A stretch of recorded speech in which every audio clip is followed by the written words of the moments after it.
projet ou pas, quel que soit ce qu'ils font, ça va tomber à l'eau. Je l'ai regardé.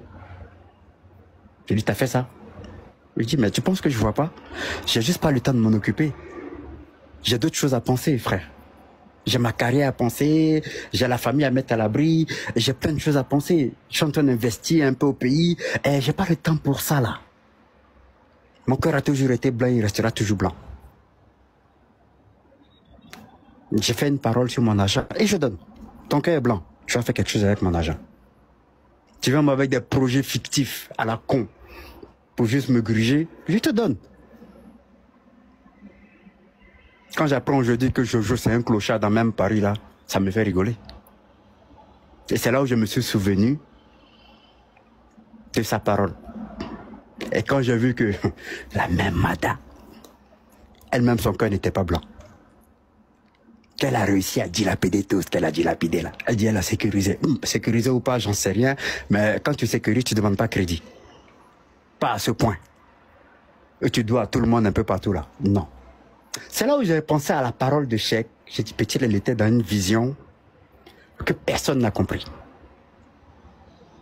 C'est que lui, il pouvait faire pour tous ceux qui l'entouraient là.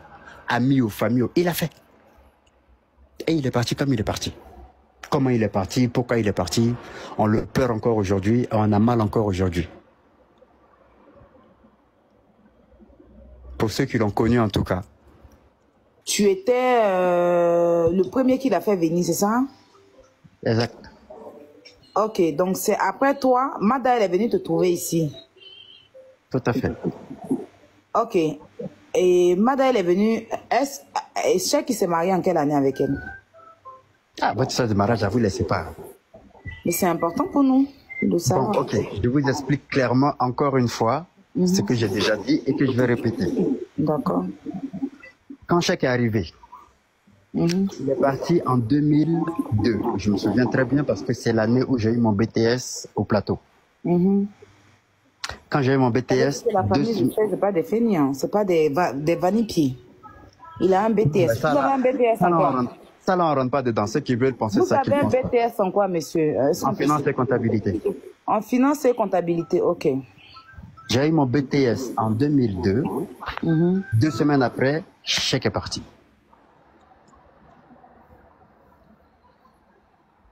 D'accord, ok.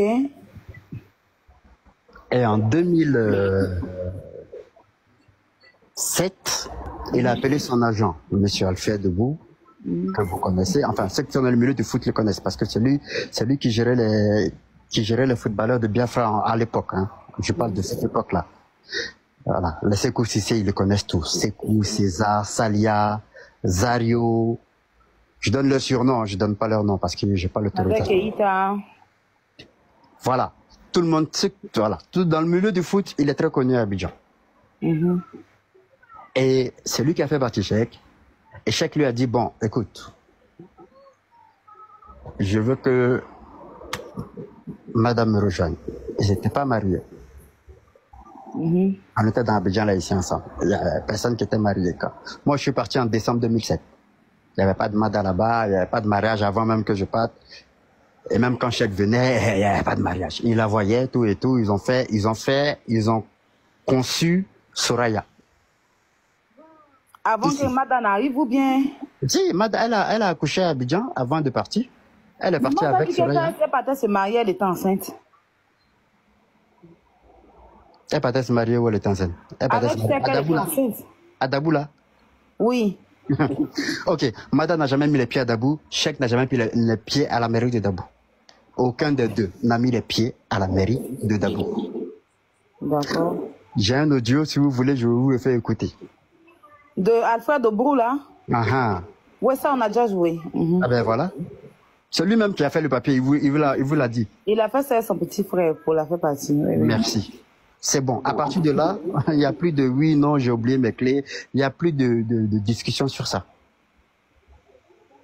Parce que moi, je le savais, tout le monde le savait dans la famille. Hein, c'est bon.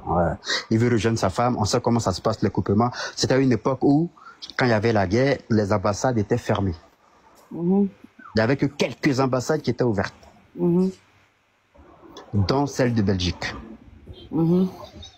C'est comme ça qu'il a fait son arrangement à la mairie de Dabou. Fia, il a ramené le certificat de mariage à Cheikh qui a donné à son club. Et il a dit, je veux ma femme. Le club, quand il veut un joueur, ben, il lui donne tout. Et ils ont envoyé une lettre d'invitation à l'ambassade. Et c'est comme ça que Mada est montée. C'est comme ça qu'elle a eu son visa. Et Donc, c'est comme ça Soraya était déjà née. Soraya est née à Abidjan. Elle est partie avec Soraya dans les bras. Hey, Seigneur, Elle n'a pas accouché en Europe. Il n'y a aucun des enfants de mes neveux et mes nièces qui est né en Europe. Ils sont tous nés à Abidjan. Même quand elle était en Angleterre, elle était enceinte là. Elle a pris l'avion pour venir accoucher à Abidjan. Bon, après ça, je ne comprends pas pourquoi elle a fait ça. Même moi, je le regarde, je dis, mais tu n'as pas papier. Là où tu as fait enfant un peu, tu n'as pas papier là. Tu quittes là-bas pour venir accoucher à Abidjan. Bon, bref, ça c'est une autre mentalité. Je n'ai pas compris, mais bon, c'est pas grave. Mais il n'y a aucun des enfants qui est né là-bas. Soraya, elle est née ici avant d'arriver là-bas. Moi, je suis arrivé en premier. Elle est arrivée après moi là. Soraya était déjà là-bas. Elle n'est pas née là-bas. Est-ce que ça répond à votre question? Ça répond parfaitement à ma question. Bon, ok. Ok, la deuxième question, mes questions même sont devenues fades dans ma main. Ok, comment Cheikh vous a donné la maison sans mettre à votre nom?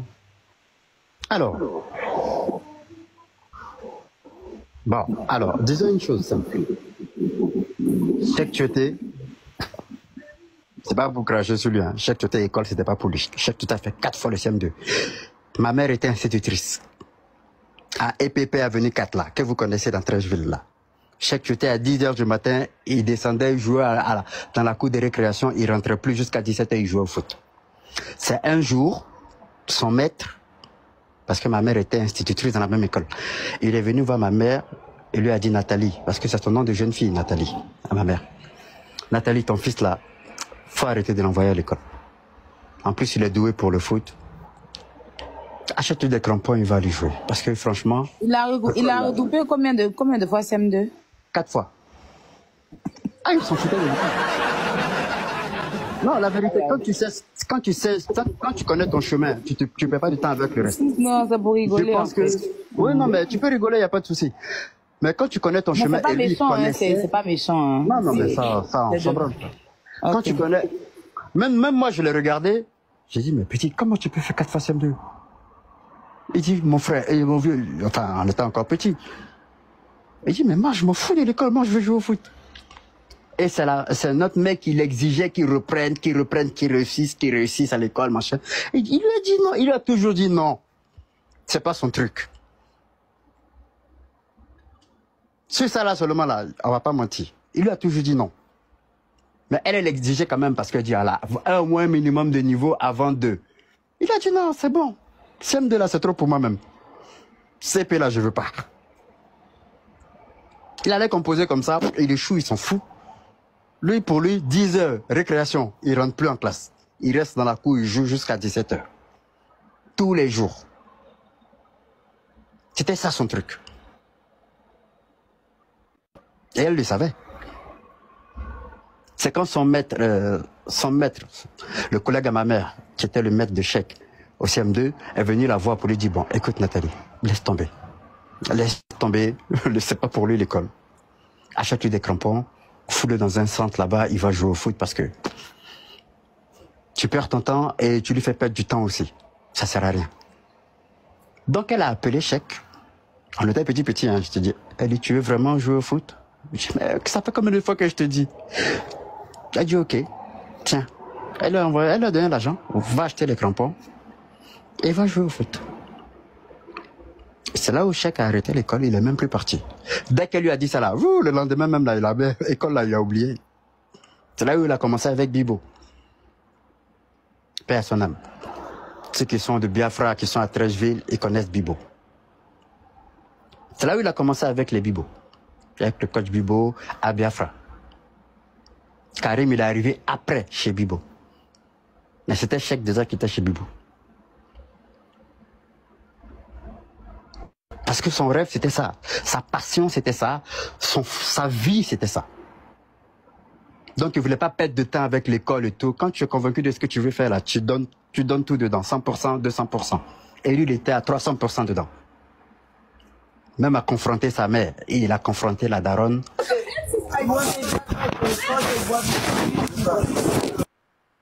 Même à confronter la daronne, il a confronté la daronne et il est parti dans son truc. Et ça a payé. Parce qu'il était convaincu en lui-même que c'est ce qu'il voulait faire et il y avait que ça. Il était fait pour ça et il excellait dans ça. À un moment donné, la daronne a lâché, elle a vu que le petit était trop convaincu de son truc, de son choix de vie. Elle lui a acheté les crampons, il est parti. Bon, après la daronne nous a quittés, on a déménagé, on s'est retrouvé à Bobo-Doumbé. Ça a été compliqué à Bobo-Doumbé. On mangeait des fois 1 fois par jour, et même pour avoir 100 francs, pour traverser à Bobo-Doumbé, Trècheville, parce que même 160 francs là, c'était compliqué.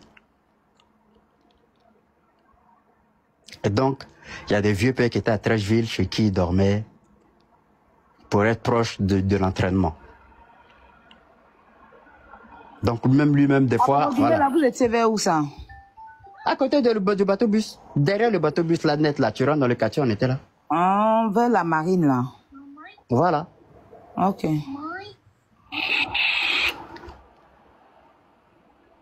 Même moi-même qui étais au plateau, là, des fois, c'était compliqué.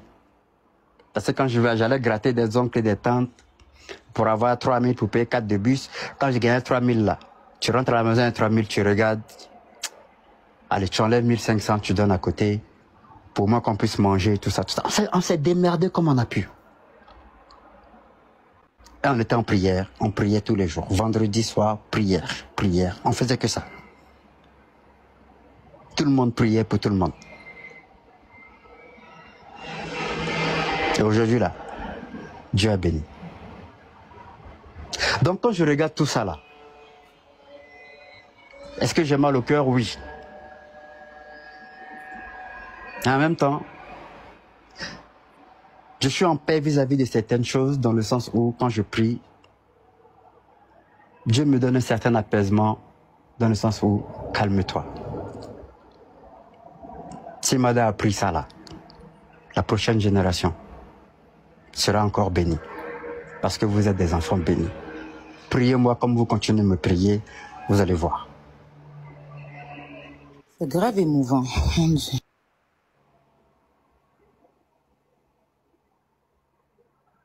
Vous comprenez, non? Moi, c'est la partie où ma famille a été mise dehors, là. C'est là où j'ai pété un plomb. Parce que ça, là, ça se fait pas. Quel que soit Alpha. Ça se fait pas.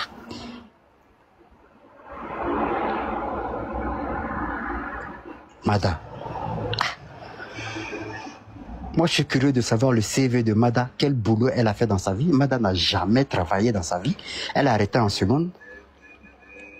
Travail, genre, je vais chercher l'argent, je vais travailler. Mada n'a jamais fait ça.